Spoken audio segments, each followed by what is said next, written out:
Salut à tous et bienvenue dans cette nouvelle vidéo. Alors cette semaine, on vous emmène vivre une expérience hors du commun, absolument unique. Et ça n'a pas besoin de plus de mots que ça, donc c'est parti. Salut, nous c'est Lily, Malou, Céline et Fabien. Avec Ulysse, notre camping-car, nous avons décidé de vivre une expérience hors du commun. Nous allons voyager pendant 1 an sur le continent américain.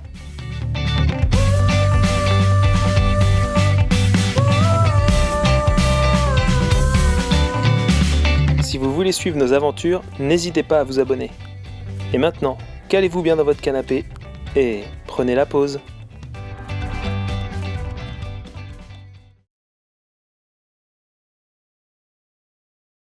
Et Céline, nous sommes à San José Calderas. Alors, est-ce que le nom vous dit quelque chose? Pas du tout. Pas du tout. Non. Et c'est bien normal parce qu'il n'y a pas grand-chose hormis un petit village, mais un petit village important car il héberge les communautés de guides. Parce qu'aujourd'hui, nous allons faire l'ascension de l'Acatenango. Donc l'Acatenango, c'est un volcan inactif. Inactif. Mais l'intérêt, c'est qu'il Qui nous donne un point de vue sur un volcan actif. El Fuego. El Fuego. Donc là, on part pour une rando de 2 jours, c'est-à-dire qu'on monte aujourd'hui, c'est 8 km et 1200-1300 mètres de dénivelé positif. Donc 5 heures d'ascension Voilà. tout en montée. Sachant qu'il faut emmener un peu quand même Aïe, nos ouïe, ouïe. vêtements, il faut emmener la nourriture et on emmène chacun 2 ou 3 litres d'eau. Ouais. Donc ça va être jet. On va prendre un petit cheval quand même pour les filles, elles vont faire en alternance pour les aider un petit peu. Et puis normalement le temps est quand même pas mal, il devrait être bien dégagé. Là on a du soleil donc ça c'est super. Et ce soir on espère pas avoir trop de nuages pour pouvoir voir le Fuego en activité. Et il a intérêt à être en activité parce que moi je monte pas pour rien. Et en plus on fait ça, c'est cool parce qu'on a rencontré une famille française hier, la Turtle Family qui voyage en caravane. Donc du coup tout le monde va être motivé, les enfants Super. seront avec les enfants et les parents avec les parents. On fait bon, on est équipé, c'est bien. Les sacs sont chargés, Là ça a l'air... il n'y a plus qu'à. Bon, c'est payé maintenant. Donc Là c'est ça monté. m'a l'air pas mal là. Ouais. Comme installation. Et bah ça y est, il n'y a plus qu'à. Alors je peux vous dire, ça monte tout de suite. Hein. Le chemin il grimpe tout de suite et c'est comme ça pendant 4 à 5 heures. Normalement on a entre 1200 et 1300 mètres de dénivelé positif, donc il n'y a plus qu'à. T'es déjà fatigué? Aïe aïe aïe.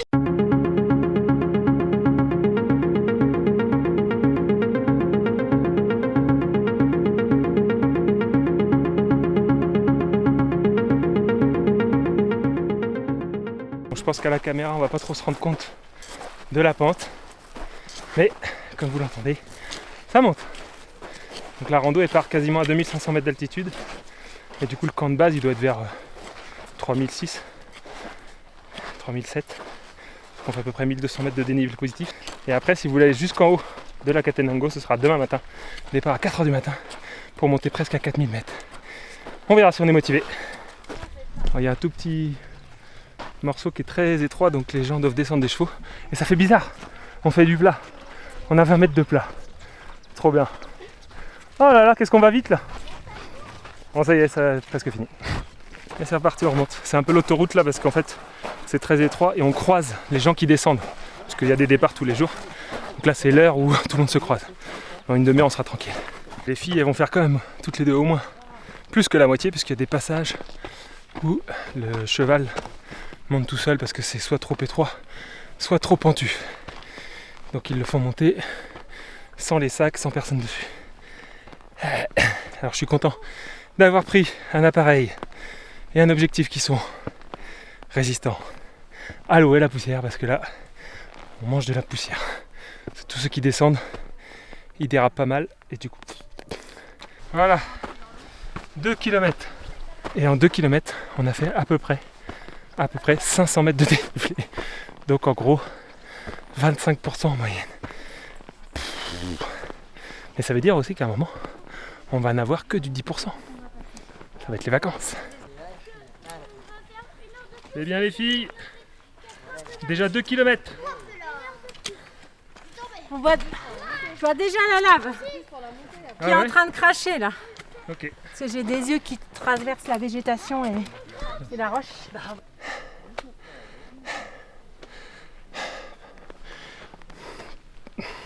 Je sais pas, je peux pas le dire. Ça y est, on passe les 3000 mètres. On commence un peu moins d'oxygène. Voilà. Alors, Bon, on est presque, on n'est pas tout à fait à la moitié. En fait, ça doit faire plutôt 7, Fatigué. 7,5 que 8. Mais on a fait plus de la moitié du dénivelé. Fatigué. Ah, c'est fatigant. Puis là, l'altitude commence à se faire sentir. Vous savez, le guide, Ouais, comme parce que on a c'est pris pas un notre cheval, condition physique qui remet en cause. Ah non. comme on a pris un cheval, et bah du coup il y avait un monsieur qui s'appelait je sais plus comment, Francisco, c'est ça? Francisco, c'est notre guide. le cheval Oui. Celui qui guide ton cheval, il s'appelle Thomas. Thomas, c'est qui guide mon cheval, et celui de Malou aussi, hein. Et bah il a roté 4 fois. Le cheval? Non, Ah, Thomas? Il Et a roté comment 3 fois. s'appelle ton cheval? Et je sais plus. Sophia. Sophia. Sophia. Allez, on monte jusqu'à la C'est prochaine une pause. jument. Ouais. Ça paraît plus facile en cheval quand même. Il nous reste, je pense, une petite heure de montée difficile. Et après, on aura fait quasiment tout le dénivelé. Donc ce sera mieux. Mais pourquoi on s'embête à monter à pied, nous? Ok, normal, hein, 4x4. Est-ce que le repas était bon, Malou? Ouais, mais Ouais, bah là, ça soulève de la poussière en plus. Et ça monte fort quand même. Bon, après, on peut pas dire, ils doivent monter du matos. Bon, on a fait quasiment tout le dénivelé. Ah mince, j'ai oublié de mettre pause. Pause. On a fait un peu plus de 1000 mètres. Donc il reste environ 100-150 mètres. Sachant qu'il reste 2 km 5. Donc ça veut dire que ça va être même pas du 10%. Trop facile. C'est dur quand même. Là, Lily, elle est claquée. Donc c'était bien qu'on ait le cheval parce que là, elle est...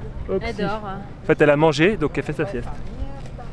On va en fait continuer et on voit les gens parce qu'en fait, on va faire le tour de la Catenango, et le camp de base est de l'autre côté et on aura vu sur le Fuego.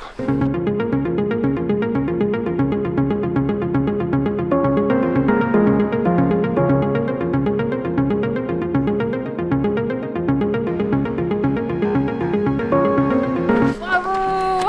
Bien joué!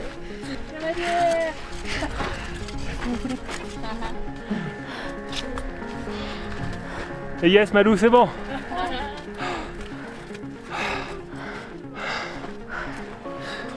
Ben voilà. C'est excellent. Magnifique! Voilà. c'est la nôtre. Les murs sont fins, les gars, va falloir faire discret ce soir. Estamos 4 aquí. Si, Quattro le savait. Donc ça y est, on a nos chambres. Et regardez le Fuego. Alors, on a nos chambres. Alors ici, c'est bien parce qu'on a les cabanes, parce que des fois c'est la tente. Et là, la toile, elle est un peu plus épaisse. On a 4 lits. On dormira pas beaucoup, mais on a quand même 4 lits. C'est quand même la classe. Et donc on a le Fuego qui se découvre de temps en temps. Il est pas loin. Mais ça va jouer avec les nuages. Souvent c'est comme ça et en fin de journée en général il commence à se découvrir. On l'a déjà entendu gronder. Donc c'est qu'il est en activité. Donc c'est cool. Maintenant on n'a plus qu'à attendre.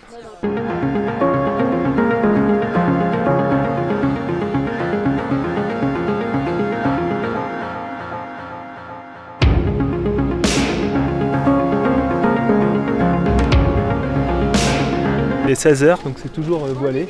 On va attendre. Je sais pas si je fais l'extra rando. Et en fait, où on descend et on remonte sur les pentes du Fuego. Et là, on s'approche encore plus du Fuego. Mais je sais pas, c'est 2 km 5 aller, 2 km 5 retour, mais avec 300 mètres de... Je crois qu'on descend 300 mètres, on monte 300 mètres et pareil à retour. Je sais pas. Bon, en attendant, on va essayer de faire des prises de vue dès que ça se dégage. Finalement, j'ai décidé d'y aller. Et ben c'est On super. va aller au Fuego. Je vais laisser le micro là, Oui. ça va m'enlever au moins 50 grammes. Ouais. Et c'est important 50 grammes. Être là-bas. Et nous on va juste là. Hihi.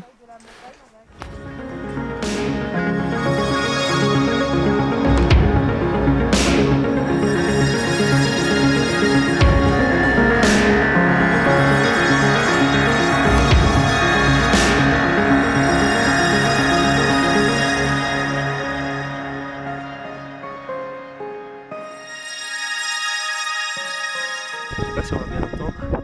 On est presque en haut du point de vue, il reste 150 mètres de dénivelé. 150 mètres. Et 30 mètres de dénivelé, c'est dur. On est dans la purée de poids. Donc on croise les doigts pour que ça s'en aille. Et je chausse le téléobjectif pour essayer de capter le Fuego.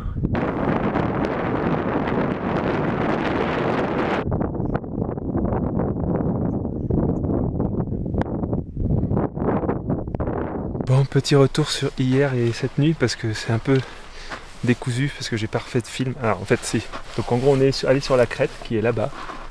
Et donc on voyait rien. Tout simplement. C'était dans le brouillard donc j'étais un petit peu déçu. Ah bah il y a le fuego qui pète. Ça c'est en direct. Et donc j'étais un peu déçu parce que bon l'intérêt c'était quand même d'aller. Surtout que c'était fatigant, c'était difficile quoi. Et puis c'est un supplément. On reviendra en fin de vidéo, on fera un peu les tarifs et tout. Pour faire quand même, voilà. Mais c'est un supplément et puis j'étais cramé moi. Heureusement que toi t'es pas venu. Parce que là, tu m'aurais pas ramené. Mais du coup, on a quand même. En fait on est descendu à un moment, on est descendu peut-être 200 mètres à un endroit où il n'y avait plus de vent. Parce qu'en fait pendant une demi-heure on est resté au vent, on se caillait, enfin bref. Et là en fait on a quand même vu une éruption. Mais c'était un peu flou parce que c'était un peu derrière la brume. Donc après on est revenu, vous avez mangé, moi j'ai mangé un peu après. On a commencé à aller se coucher et puis là, bloum, ça a commencé à péter et il commençait à vraiment sortir de la brume. Et donc là, ça a commencé.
Mais après tout ça, on était fatigués, donc on allait se coucher.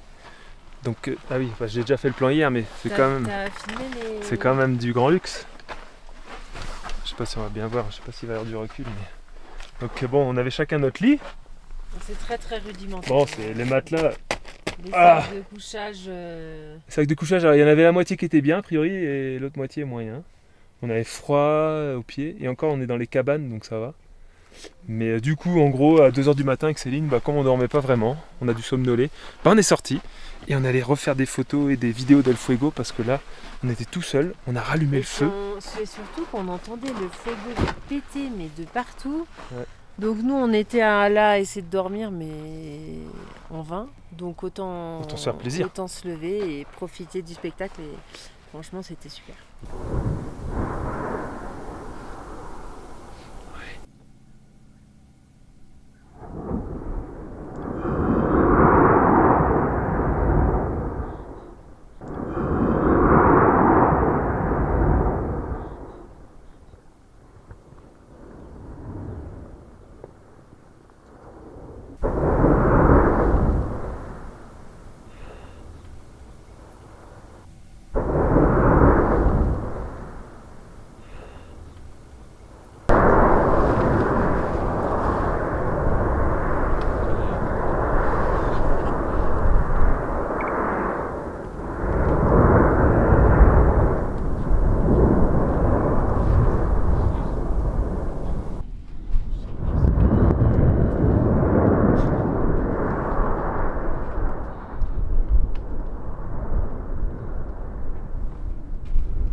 On est reparti pour la descente. Chérie, Hop là. c'est pas grave ma puce. De toute façon, ça va nous arriver un certain nombre Ouais. de fois. C'est bon? Hop là.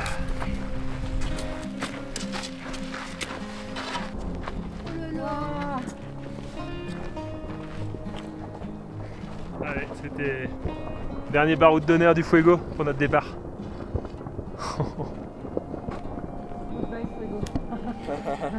Et voilà, ça fait quelques jours qu'on est posé dans la ville d'Antigua qui fera l'objet d'une autre vidéo, mais on se repose, on récupère de On notre récupère randonnée. tranquillement de cette expérience fatigante. On voulait faire, avant de terminer la vidéo, on voulait faire un petit débrief pour vous dire un peu avec qui on est passé comme agence, quel tarif on a payé. Donc il faut savoir qu'il y a, je sais pas une dizaine, mais au moins 5-6 agences différentes qui travaillent pour monter sur la Catenango. On en avait 2 qui nous avaient été conseillés par plusieurs voyageurs, donc il y a Via Hiking et Asoava. Et donc nous on est passé par cette dernière. Asoava. Voilà. Les 2 sont côte-côte. Ils sont à environ 15 mètres l'un de l'autre, parce qu'ils habitent dans le petit village. Et donc nous sur l'expérience, globalement tout s'est bien passé. Il y a des petits trucs qu'on aurait pu c'était améliorer. assez bien calé, les horaires étaient respectés, Voilà. les repas étaient bien, consistants, de qualité, donc sur ça il n'y avait pas de souci. Après le confort des cabanes, du camp de base, des lits, c'est très rudimentaire, mais ça je pense que c'est le cas pour toutes les associations qui vous emmènent là-haut. Donc il faut savoir que c'est des lits superposés peu confortables, sacs de couchage abîmés, anciens, pas toujours de grande Pas toujours qualité, hyper donc opérationnel. on a froid de toute façon, on dort mal, ça c'est clair. Mais en cabane c'était mieux que... Là de toute façon on était assez peu nombreux pour être tous en cabane, mais s'il y a plus de monde il peut y avoir des tentes installées. Les tentes c'est un peu plus froid. Ouais. Après le camp manquait quand même un peu de confort, on n'avait pas de chaises, on était sur des troncs d'arbres ou Des bancs. des planches en bois autour du feu, donc sur quand même de longues heures où on reste au camp de base, ça manque un peu de confort. Il y avait des chaises qu'on nous a pas proposé de sortir, et donc on n'a pas forcément fait la demande, et on a vu que d'autres groupes avaient eu ces chaises là, donc voilà, les guides auraient pu être un petit peu plus prévenants à ce niveau là. Au niveau de l'organisation des repas, si on parlait d'un second point noir, c'est qu'on a pas mal attendu en fait en arrivant sur le camp de base dans le froid, et c'est vrai qu'on avait tous faim, besoin de nous requinquer, et on n'avait pas forcément, on aurait apprécié d'avoir une boisson chaude tout simplement pour nous remettre un petit peu de cette ascension. Mais sinon globalement on est quand même satisfait. C'était plus dans des petits points d'attention qui auraient pu être un peu supplémentaires. Après ça dépend aussi peut-être des fois des guides, parce que par exemple cet assaut c'est 18 guides. Chez Via Hiking je sais pas combien ils sont, mais voilà, forcément selon la personne qui est, il y en a qui vont être plus ou moins proactifs ou pas. Ouais. Mais bref. Mais sinon en nourriture aussi un conseil, c'est emmener quand même pas mal de nourriture, parce que vous avez un déjeuner, un repas et un petit déjeuner. Mais vu l'effort que vous fournissez, vous avez quand même bien faim. Donc nous on avait épuisé tous nos stocks de snacks. Et c'est vrai qu'on a eu quand même globalement faim un petit peu tout le temps, même si les repas étaient quand même consistants, on le redit. Oui, avec quoi manger. Après tout ce qu'on emporte en plus, c'est aussi du poids en plus dans les sacs. Ouais. Donc, mais c'est vrai que comme on est tout le temps dans le froid, on dépense beaucoup d'énergie, et on a envie on a faim. Et la boulangerie la plus proche est très très bonne. C'est ça. Et en termes de prix ? Alors en termes de prix, on était passé aussi par eux parce que c'était moins cher que Via Hiking.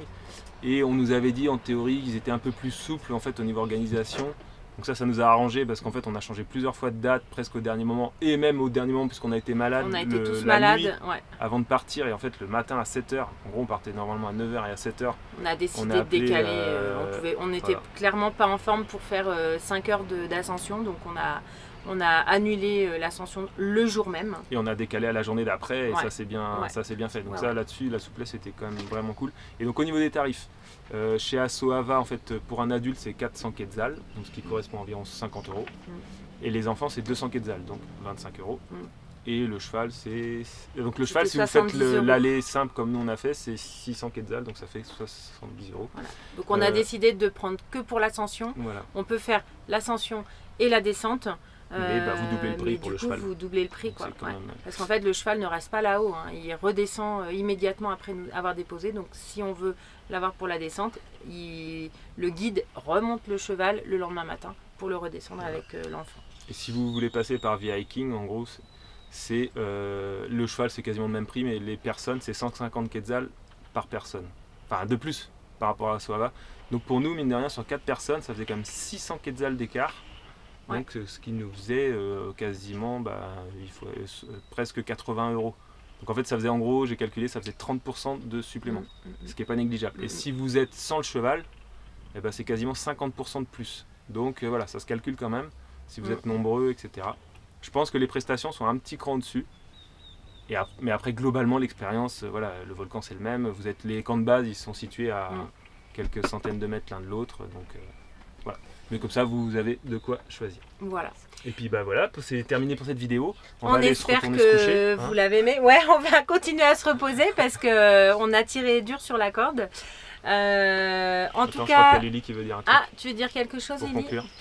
Et puis, un moment, comme on dormait mal, papa et maman, ils se sont levés, ils ont rallumé le feu parce qu'il restait des braises. Du coup, ils étaient tout seuls quelques heures avec les volcans. Et puis après, il y a des copains qui sont arrivés. Ouais. Mais moi, je me suis réveillée. Pourquoi? Parce qu'en gros, je suis tombée de mon lit. Mais heureusement, j'étais en bas. Et en plus, comme il y avait l'échelle et j'étais là, il y avait l'échelle et moi j'étais là. Et bah du coup, je me suis cogné la joue contre le bois. Ouais, moralité, Si faites vous avez des dormir enfants, vos enfants en bas parce que les lits superposés sont quand même assez. Même moi, j'ai failli tomber. Parce Ouais, que ouais, il c'est n'y a pas de assez barrière dangereux. alors. Ils sont hauts et en plus, il n'y a pas de barrière. Donc bref, tout ça pour dire que c'est la fin de la vidéo. Et Si vous avez c'était aimé- pourri les lits et tout et tout. Oui, bon, les livres. Si vous avez aimé, n'hésitez pas à mettre un pouce, à vous abonner, à nous suivre sur Instagram. Et puis, la semaine prochaine, on continue au Guatemala, on vous emmènera sur Antigua. Et puis bah, d'ici là, n'oubliez pas, Chaque voyage est une aventure. Salut à tous. Bienvenue dans cette nouvelle vidéo. Alors cette semaine, ou en tout cas... Ah non, excuse-moi, attends, vas-y. Ok, on recommence. 1h20 de rando et puis les bons micros détournés. Sur 8 km. C'est toujours sympa. Céline ne veut pas parler apparemment. Bah non, très bien. C'est une blague. Tu sais bien que là, je vais pas... Je vais garder mon souffle. Je me doute bien. Salut à tous. Salut à tous, bienvenue dans cette... Non Ok. mais Fabien... Au revoir. Ok, merci Malou d'être venu pour la fin.